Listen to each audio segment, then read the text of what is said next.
BC సంక్షేమం మీద ఈ యొక్క తీర్మానాన్ని ప్రవేశపెట్టవలసిందిగా శాసన మండలి సభ్యురాలు అలాగే మన చీఫ్ విప్ పంచమూర్తి అనురాధ గారిని మాట్లాడవలసిందిగా కోరుతున్నాం.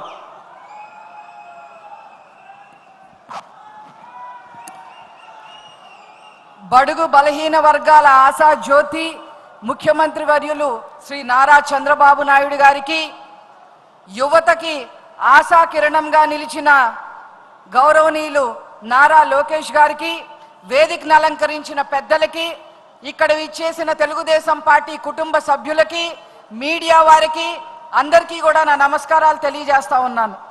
దేశానికి స్వాతంత్రం వచ్చిన రోజు నుండి ఉమ్మడి ఆంధ్రప్రదేశ్లో అన్న నంద తారక రామారావు గారు తెలుగుదేశం పార్టీని స్థాపించే వరకు బడుగు బలహీన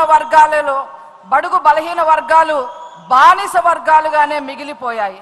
తెలుగుదేశం పార్టీ ఆవిర్భవించిన తర్వాత బడుగు బలహీన వర్గాలకి గ్రామ స్థాయి నుంచి వార్డు సభ్యుల నుంచి ఎంపీటీసీలుగా, జెడ్పీటీసీలుగా, ఎమ్మెల్యేలుగా, ఎమ్మెల్సీలుగా, ఎంపీలుగా, లోక్సభ స్పీకర్ల వరకు ఎందరో బలహీన వర్గాల వారికి రాజ్యాధికారం వచ్చింది అంటే అది మన తెలుగుదేశం పార్టీ యొక్క పుణ్యమే అని చెప్పి ఈ సందర్భంగా నేను మనవి చేస్తా ఉన్నాను. స్వర్గీయ నందమూరి తారక రామారావు గారు వేసిన బీసీ వర్గాల విత్తనాన్ని మొక్కగా కాపాడుకుంటూ ఒక వృక్షంగా మార్చి ఈరోజు 90% వరకు బీసీలని మరి నాయకులుగా చేసిన ఘనత మన నారా చంద్రబాబు నాయుడు గారిది. అదేవిధంగా బీసీ వర్గాలు అదృష్టం నిజంగా చేసుకున్నాయి. ఎందుకంటే మరి బీసీ వర్గాల ఈ మహావృక్షానికి గౌరవనీయులు నారా లోకేష్ గారు ఒక రక్షణ కవచంగా నిలవడం జరిగింది. ఎక్కడైనా దేశంలో ఏ పార్టీకైనా ఈ వేదిక మీద మీరు చూస్తే తెలుస్తుంది, ఇంతమంది బీసీలకు సంబంధించిన నాయకులు దేశంలో ఏ పార్టీకి కూడా ఉండరు అని చెప్పి చాలా గర్వంగా ఈ సందర్భంగా నేను తెలియజేస్తా ఉన్నా. ఇకపోతే ఇదే కడప జిల్లా ఒక వ్యక్తి రాజకీయాల్లోకి వచ్చారు. రాజకీయ ముసుగుల్లో బీసీలని నాశనం చేశారు, హత్యలు చేశారు. అధికారంలోకి ఒక్క ఛాన్స్ పేరుతో అధికారంలోకి వచ్చి మరి బీసీలందరినీ తన ఇంటి బంట్రోతులుగా మార్చే ప్రయత్నం చేశారు. అతను ఒక డేరా రెడ్డి, ఒక ఉన్మాది కిమ్ రెడ్డి, ఒక మహమ్మద్ గోరి అని చెప్పక తప్పదు. అతను హిట్లర్ మాదిరి మరి పరిపాలన చేసి బీసీలందరినీ కూడా నాశనం చేయటమే కాకుండా బీసీ పథకాలన్నిటిని కూడా రద్దు చేయడం జరిగింది. అలా కనుక తీసుకున్నట్లయితే కొన్ని విషయాలు నేను చెప్పదలుచుకున్నాను. మరి స్థానిక సంస్థల్లో 24% నుంచి 34% వరకు రిజర్వేషన్లు తీసుకొస్తే నారా చంద్రబాబు నాయుడు గారు బీసీ వర్గాలకి రిజర్వేషన్లు తీసుకొస్తే మరి గత ప్రభుత్వం బీసీలకి నాయకులు అవ్వటానికి వీల్లేదు అని చెప్పి 1600-800 మందిని నాయకులు కాకుండా చేసిన ప్రభుత్వం గత ప్రభుత్వం. అదేవిధంగా నారా చంద్రబాబు నాయుడు గారు చేతి వృత్తులకి మరి ఆశాజనకంగా ఉంటుందని ఆదరణ పథకం తీసుకొస్తే దాన్ని నిట్ట నిలువున రద్దు చేసిన ప్రభుత్వం గత ప్రభుత్వం. అదేవిధంగా నారా చంద్రబాబు నాయుడు గారు బీసీ కార్పొరేషన్ రుణాలను మరి అందరికీ ఇప్పిస్తే మరి ఆ రుణాలన్నీ రద్దు చేసింది గత ప్రభుత్వం. అదేవిధంగా 100 కోట్ల సప్లా నిధులుగా మరి తీసుకొచ్చి బీసీలను నారా చంద్రబాబు నాయుడు గారు ఉద్ధరిస్తే మరి అవన్నీ దారి మళ్లించింది గత ప్రభుత్వం. అదేవిధంగా చంద్రబాబు గారు మొదలుపెట్టిన బీసీ భవనాలు కానీ కమ్యూనిటీ హాల్ను కానీ ఏవి కూడా గత ప్రభుత్వం ముందుకు తీసుకెళ్లలేదు. విదేశీ విద్య సైతం మరి పక్కన పెట్టింది గత ప్రభుత్వం. మరి అంతేకాకుండా 30 పైన నారా చంద్రబాబు నాయుడు గారు ఏవైతే బీసీల కోసం పథకాలు తీసుకొచ్చారో వాటన్నిటినీ రద్దు చేసింది గత ప్రభుత్వం.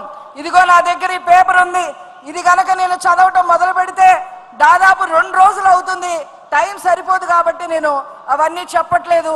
30 పైన మరి పథకాలని గత ప్రభుత్వం రద్దు చేసింది.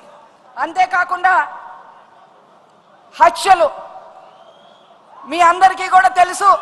మరి రేపల్లలో అమర్నాథ్ గౌడ్ అనే చిన్న అబ్బాయి మరి వాళ్ళ అక్కని వైసీపీ కార్యకర్తలు ఏడిపిస్తున్నారని చెప్పి మరి అలా మీరు ఎందుకు ఏడిపిస్తారు అని చెప్పి ప్రశ్నించినందుకు తెల్లవారుజామున 5 గంటలకి ఆ బాబు ట్యూషన్కి వెళ్తుంటే నోట్లో మరి గుడ్డలు కుక్కి మరి పెట్రోల్ పోసి తగలపెట్టిన హీన చరిత్ర గత ప్రభుత్వానికి.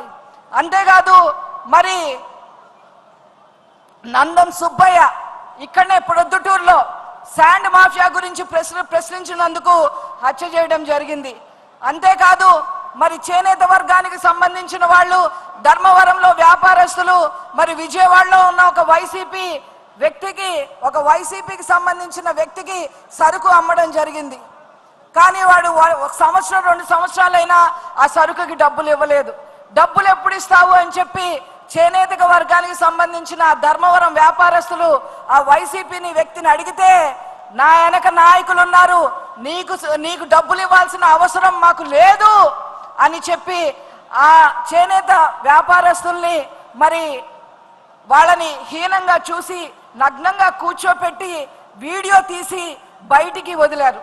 ఆనాడు నాకు బాగా గుర్తుంది, చేనేత వాళ్ళకి ఆ అన్యాయం జరిగినప్పుడు నారా లోకేష్ గారు నన్ను ధర్మవరం పంపించారు. వాళ్ళని పరామర్శించి రమ్మని, ధైర్యం చెప్పమని, ఖచ్చితంగా మనమందరం అండగా ఉంటామని సందేశం ఇచ్చి రమ్మని చెప్తే వారు చెప్పిన మీదట వారి ఆదేశాల మేరకు నేను హుటాహుటిన వెళ్ళడం జరిగింది. ఈ విధంగా మరి బీసీలని 74 మంది పైన హత్యలు చేసిన హీన చరిత్ర గత ప్రభుత్వానికి. ఇక కూటమి ప్రభుత్వం వచ్చిన తర్వాత మీ అందరికీ కూడా తెలిసిందే, చేనేతకి అండగా నిలిచేందుకు 200 యూనిట్ల నుంచి 500 యూనిట్ల వరకు ఉచిత విద్యుత్ ఇవ్వటమే కాకుండా జిఎస్టీని కూడా రద్దు చేయడం జరిగింది. నాయి బ్రాహ్మణులకు ప్రత్యేక స్థానం ఇవ్వడం జరిగింది. దేవాదాయ కమిటీల్లో వారిని బోర్డు మెంబర్గా తీసుకోవాలని నిర్ణయం చేయడం జరిగింది. మరి 217 జీవోని రద్దు చేసి మరి మత్స్యకారులకి అండగా నిలిచింది. నారా చంద్రబాబు నాయుడు గారు ఒక్క రోజులో 259 కోట్ల రూపాయలు వెచ్చించి మరి వేటకెళ్ళని వారికి 20,000 చొప్పున మత్స్యకారులు అందరికీ కూడా పంచడం జరిగింది. ఆ విధంగా కూటమి ప్రభుత్వం బడుగు బలహీన వర్గాలని మరి అండగా నిలుస్తూ ఉంది.